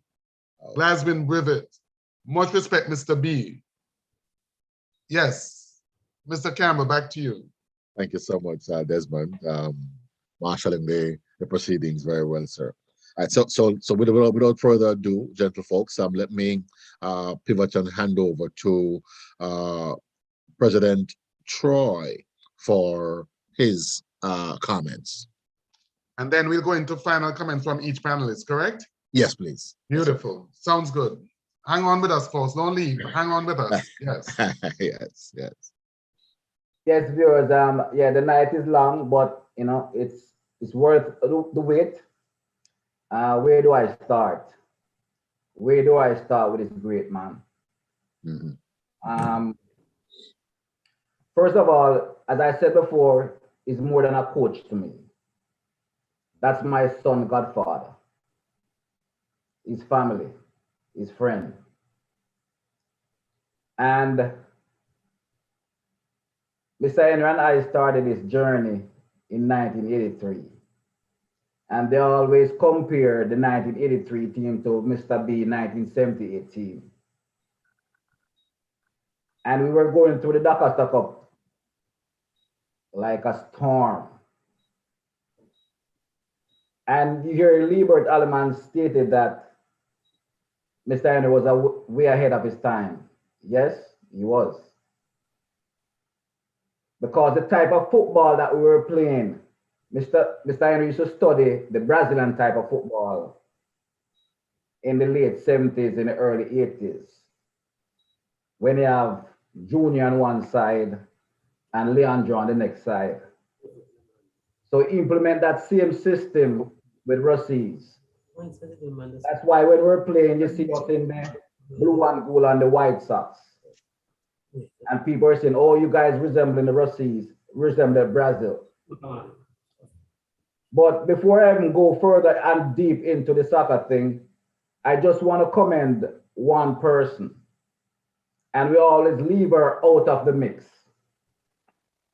And this is Mrs. Henry, Marian Henry. She has given so much, she has sacrificed so much Indeed. And for a coach to be coaching, remember he was coaching and assisting Mr. Butner, you know. But remember when he took the reign in 1983, and for almost 30 years or more, he's been doing this day in, day out, night in, night out. You have to have a lot of patience, a lot of dedication. That's true. That's true. To do all of this.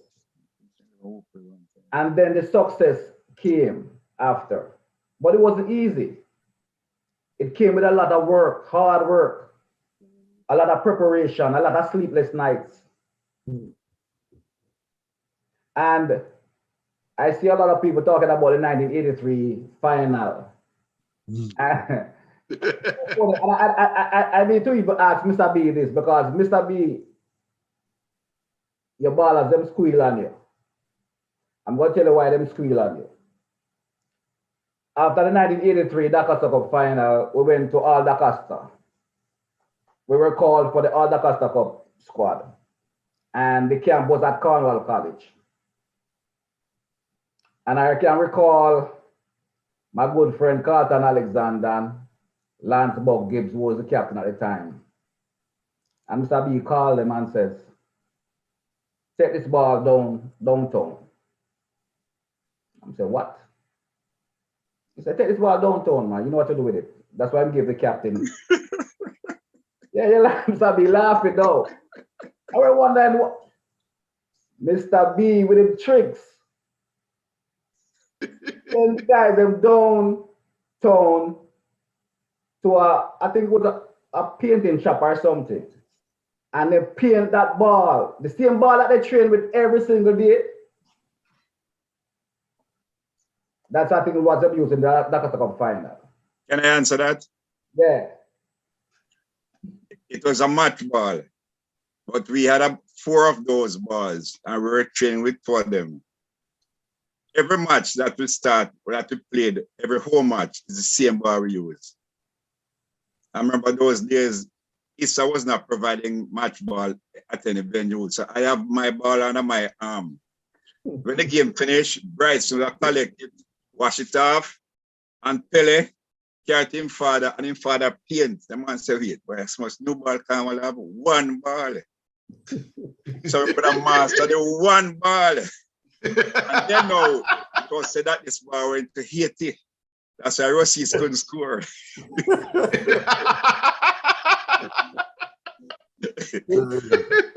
When the call that Alexander hit that ball, all we could see as player, you know, we only see the ball go like this, you know, serve one way and go the next way, you know. So when Harold Bully Williams, the goalkeeper at the time, when him come like this, you know, and him think about the ball, you know, the ball just serve away, you know. Yeah, so that was a part of it. But decided to come up with that system. I remember Mr. Colin Miller, as I said before, may his soul rest in peace. One thing he always tried to develop us as teachers or us as coaches or us as players. And I remember there was a coaching seminar at GC Foster College. And he sent myself and Mr. Henry there. All the top coaches in the island was there. Mr. B was there, Liebert was there, Jackie was there, Jeffrey Maxwell was there, Big Carl from Denwood was there. Every single top coach you could think of. And there was this gentleman that it was a Coca-Cola sponsor. And this gentleman, he was the coordinator at the time for the 1986 World Cup, you know, with the Maradona group. I think his name was Heinz Morosky. And he came up with talking about the libero system where you have 2 center-half and then you have a sweeper, they call it libero. And Mr. Henry, I see Mr. Henry sitting down and I was observing the whole seminar. And the moment Mr. Henry came back to Rusea's, he implement that system into Rusea's, the 5-3-2. And all the players will tell you about the 5-3-2. And that's why you see where every single one of our teams or wing backs, it's like how Liverpool is playing now, a club of the two wing backs, them overlapping like they are playing like a wingers. Same concept Mr. Henry have 20, 30 years ago. True. Yeah, same concept. So as I said before, Mr. Henry was way ahead of his time. But I could continue this conversation until next week. You know, let's go fast forward to a lot of people want to hear about that same comeback with Dintil. Next week. Yeah, we can give about that next week. But that comeback with Dintil, I remember Steve Button. That Mr. B was always in our way. Because anytime we go one step ahead, Mr. B taking the next step. And when Mr. B take the next step, Mr. Henry take the next step. There's always that rivalry between both of them. And Mr. Henry learned a lot from Mr. B. And vice versa. You know? And that 1983 comeback, we down 2-0. 2-0 at Jacksall. As a matter of fact, we went up and stayed over Jacksall from the Friday night. And I couldn't play because my grind was killing me. And team go out and, you know, we are bubble. And Mr. Henry team, you know, we didn't fear no one. And I remember the morning, I don't know, Mr. Henry wake up with all them sticks. In the morning, Mr. Henry just take us to the park the morning and give us some early warm up. And we could see Veer, because Veer came over there the night before and was actually doing some drills as well. A Veer man, was Veer, was Cubans. Garvey Maciel. Steve player. Yeah, Garvey Maciel. And I remember the team I was down 2-0. And everybody started getting antsy because remember, for the 200 plus years, Russians have never been to the final. So everybody was eager for us to get through. And I remember Mr. B walked past and a carnival man passed with a big flag. And Mr. B, I remember this up until this day. You pass and say, like some team have their bad day. Like some team have their bad day, and you see Donald Hewitt, Glasgow Brevet, Linton Stewart, Gina Blacks, Chinny coming off of half time, I cry. And I remember I said to Mr. Henry, I said, go on, because he test with the morning, you know. He test with the morning, he said, run with me, see you, sprint. And I run 2 times and I pull up. He said, no man, try it again. And I try sprint 2 times. And I pulled up. And he said, no, you cannot play today, but I put you up on the starting bench. And the guys them go on back. And when them come off after me, I cry, I'm saying, I want to go on. I said, no man, you're sick. I said, Mr. Henry, I want to go on. And then a couple of supporters them come whispering in my ears and say, yo, the captain want to go on. And that time we were traveling with 2 doctors, Dr. Lowe and another doctor named Maiswela. And it's so funny that the same part that Mr. Button had traveled is the same part Mr. Henry traveled. Because Mr. B in the 70s have a wicked striker by the name of Sheridan Samuels. He's an old mayor of Lucy. And he had the same problem. He had the same problem where he had a grind problem. I think it was Gaffar or one of those guys injured were. And he has to take injection to play. Fast forward to 1983, same thing happened. Maiswela shoot me up with some shot in my grind, and Dr. Lowe gave me 2 brown pills. I don't remember what kind of pill them there. There's a take those. And I just band up my tie and he shoot me out there. And when I go out there, I couldn't move. I just started direct. I just started to give the coach his order. And the rest is history. It's 4-2. So that was the game that brought us to our first Dakar Cup final, 1983. So then 1 year after that, we start to work together. And every single year from 1983, while myself and Mr. Henry working together, we have been to every Dakar Cup final from 1983 to 1990. So I'm here. I heard what Mr. Weatherly said. I hear what Liebert says. I hear what Mr. B says. How can you have a great man like this not in the Jamaican system? He has provided a nucleus of players that, let me just chime in towards the JFF, because I don't want to go too deep. As I said before, I can talk from now until next year. Now, JFF, you see, when you're trying to build a team, you try to look for a nucleus of players that's been successful. It makes your job a little bit easier, because the players, them know each other. They're able to formulate their ideas. They live together as one unit. Get 5 of them. Get 5 of them for Rusea. If Rusea is dominant for 5 years, get 5 of them, and then you bring in the other rest. If Cornwall is dominant, Clarendon is dominant, you do the same thing. If Stats are denote, you do the same thing. But you cannot have this talent like Mr. Emerson, Biggie Henry, and don't utilize it. It's wrong.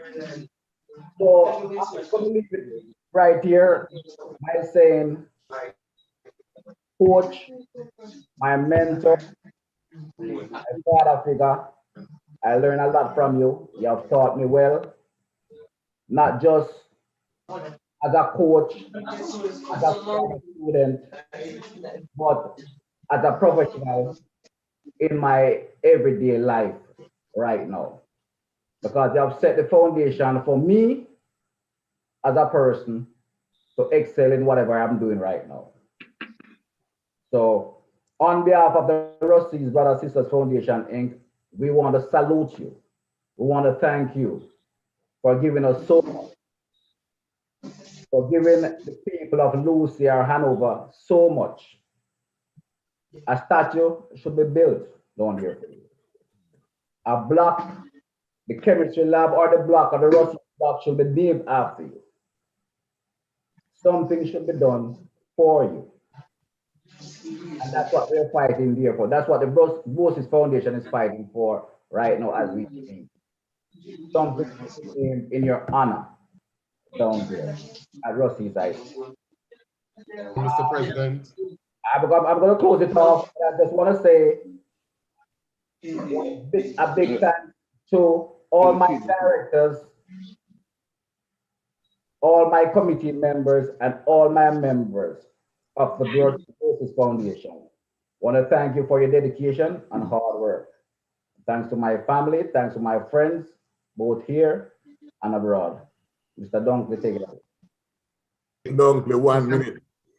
Mr. Campbell, just before we do the wrap up, I just have to mention that Carlton Alexander chiming in, lots of smiley faces. Kenwood Connell, this is very troubling. 4 outstanding architects in schoolboy football, echoing the same arguments regarding the underutilized services of Coach Henry by the Football Federation of Jamaica. Sad. Carlton Alexander, there is no visionary at JFF, and it's been a while now. Blessings, Troy. Mr. Campbell, take it away from me, please. As we get the wrap up, it's after 11 o'clock here, so we're gonna wrap up, and then Mr. Henry, you want to? I can't. Wrap up. Yes. Sir. Please, sir. Yeah. I've always said to myself that in order for me to be a very good coach, I would love to take out some parts of some coaches that I know. Steve, first time I played against Clarendon College, you took me up to grades in. You don't remember that? Yeah, man. What do you mean? To A spy, man. And listen, Dean has learned well. Because I said to myself, I would love to be as analytical as Steve Buckner and Dean. Liebert Alleman. Liebert know everything of his players. Where them eat, where them sleep. Okay? Yes. And I said, I would love to be like that. Jackie Walters, nobody no love football like you. Believe me, Jackie is the most dedicated football servant that I know. If you say Jackie, car sometime you wonder. No, serious. And if I should take out all of those good parts, and I don't want to forget Brosis Bell, you know, because what I realized with Brosis, everybody that plays for him want to play for him, and that is very important in a coach. So I've always said to myself, if I could take away those qualities, I would be the ultimate. I would be the ultimate coach. So thanks again, sir. So I'll yeah, man. Nice. Mr. Campbell, run it. Run it, Mr. Campbell. Thank you, sir. Thank you, Desmond. Just remind everyone, so they just have 30 seconds to wrap this up so we can bring every family together, okay? Yes, sir. 30 seconds. But of course, let me thank the man of the hour for his very kind remarks. And I know there's more where that came from. Coach Diggy Henry, thank you so much, sir, for the memories, for the legacy. So we'll go around the room as we normally do very quickly.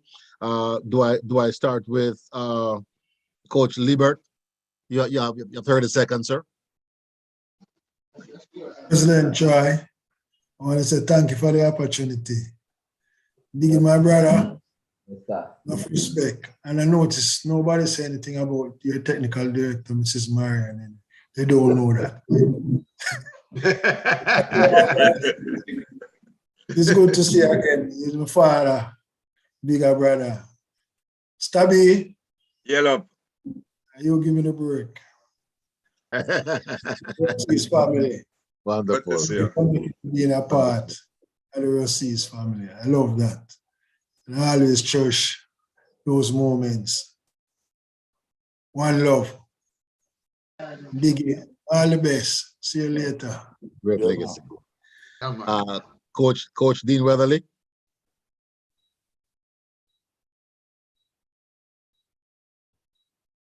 Where's Coach Weatherly? Is he still on? Let's come back to him. He's muted. Yes. Miss Shippey, the queen among the thorns, is that who she is? You know, I didn't want to say it. Thank you for saying it for me. I use the word misfit. I didn't want to say that. Not at all. I must say, Diggy, Mr. Henry, I applaud you because you saw the good in each of your players and you helped them to realize their full potential. Thank you. Beautiful, beautiful. Thank you very much, Madam Chippy, and thanks for not being overawed by the occasion, being among gentlemen. You're welcome. Not at all. Dale, you have the floor, sir. Yeah, yes, Sabra, thanks. Gentlemen, we have spoken. Now we must act. Thanks to Mr. Malcolm for really being the visionary behind all of this. And I will volunteer myself, sir, along with Mr. Campbell, if he will permit me, to begin some serious work on laying the foundation to establish a campaign to have the government of Jamaica recognize the contribution that Mr. Henry has made to the development of football in Jamaica. That is my vow tonight. Beautiful. Thanks, Mr. Brown. Appreciate that. Yes. And do I hear now from Coach Jackie Walters? Yes, Mr. Henry. Zagalo. It has been an honor to be associated with you and to have many encounters against you, which I will tell you 9 or 13 times I wasn't successful. And that's been great. It's been a learning experience to me. It has been a learning experience to me. And it's not utilizing you and your knowledge and understanding of the game demonstrates to me how bankrupt Jamaica Football Federation is. Thank you. Thank you, Coach. Thank you, Coach Walters. We note your sentiments very well, and so it is. I give the last word to one of the most outstanding players to have come under the tutelage of Coach Emerson, Linton Stewart. No, he had to leave. You know, his mom is not so well. You know. Wonderful. That then, ladies and gentlemen, and to my global audience, brings us to the end of this session.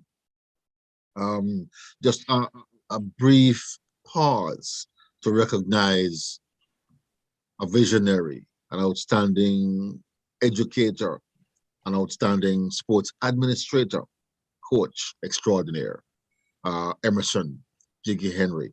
And sir, it would be remiss of me if I would close the session without recognizing the lady who has stood with you all these many years, Mrs. Marion Henry. My congratulations and thanks to her for understanding who you are, sir, as a husband, a father, a coach, and a teacher. Gentlemen, ladies, on behalf of the Brother Sister Foundation, Rusea, it was a pleasure co-hosting, moderating the session. I look forward to hearing more of the good deeds from the foundation as you go along. And remember, it does take cash to care.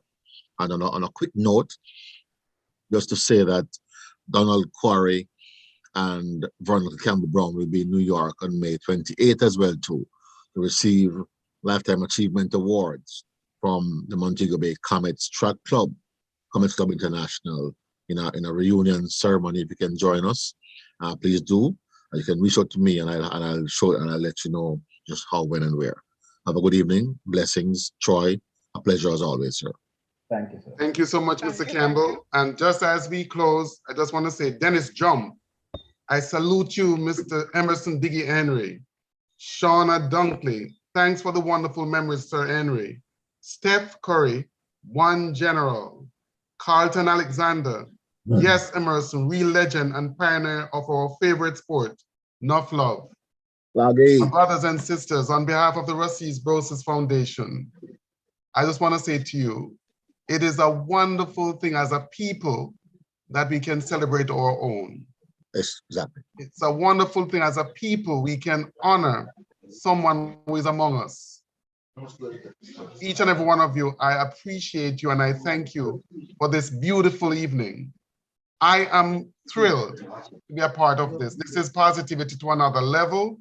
And I just want to thank the visionaries from the Rusea Brosis Foundation for an awesome, awesome, awesome planning and pulling this together. Then I want to thank each and every person who took part in this panel. Your time is important. Your contributions are appreciated. And I'm just encouraged to know that within our community, there's a lot of goodness. May we continue to raise the flag high. May we continue to celebrate each other. Thank you so much to each and every one. And don't forget, on May 28th, the Rusea Brosis Foundation will have a significant fundraising effort in the Bronx, New York. It's a blue and white affair you can't afford to miss. Mr. Campbell, Mr. Brown, and each and every one of you, thank you so much. Mr. Brown, Mr. Campbell, I think you want to say something? No, not at all. Pleasure. Pleasure's mine. Again, thanks to each and every one of you. Have a wonderful night. And do me a favor, next week, Tuesday evening, Mr. Henry, a man of few words, will have me to contend with because I look forward to that experience, one-on-one with the great Mr. Emerson Henry. Stay tuned. Have a great evening, everyone. Have a good evening, everybody. Thank you. Tough love, Nicky. Good smoke now.